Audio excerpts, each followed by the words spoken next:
హైదరాబాద్ నగరంలో దొంగల్ని పట్టుకునేందుకు పోలీసులు ప్రధానంగా సీసీ ఫుటేజీలపై ఆధారపడుతున్నారు. పహాడీ షరీఫ్ పోలీస్ స్టేషన్ పరిధిలో జల్పల్లి గ్రామ సమీపంలోని శ్రీరామ్ కాలనీ పలు షాపుల్లో చోరీలకు పాల్పడిన దుండగుడి దృశ్యాలు సీసీ కెమెరాల్లో రికార్డయ్యాయి.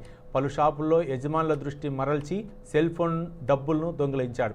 విషయం గమనించిన షాప్ యజమానులు పహాడీ షరీఫ్ పోలీస్ స్టేషన్లో సమాచారం అందించారు.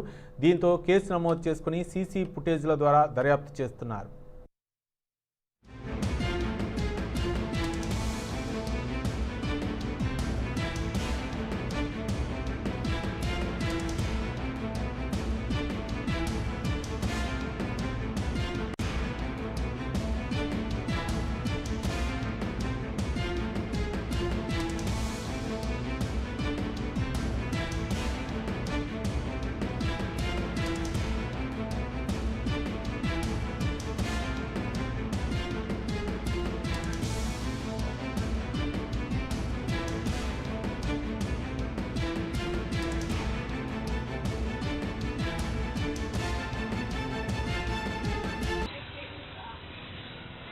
జరా చూపెట్టు కొంచెం చూపెట్టు కొంచెం చూపెట్టు